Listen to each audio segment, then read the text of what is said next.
How do you manage the SEO and developer relationship? Unfortunately, because agency is left to the client to set the expectation for that relationship.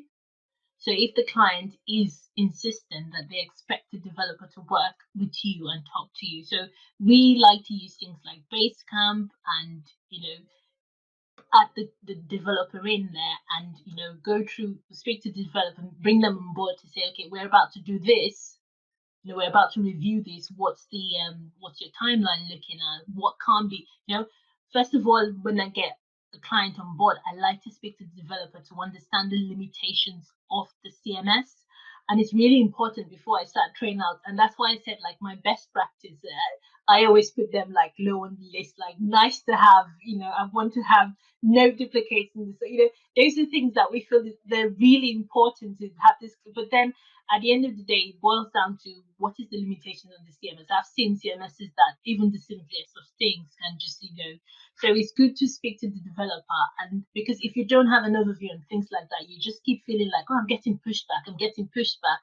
And then you keep complaining to the client. And then the client, the developer now gets defensive that you're trying to make them look bad. So, first of all, if we can establish that relationship where we speak to them and be like, tell us what's the problem with the CMS. These are few things we've noticed.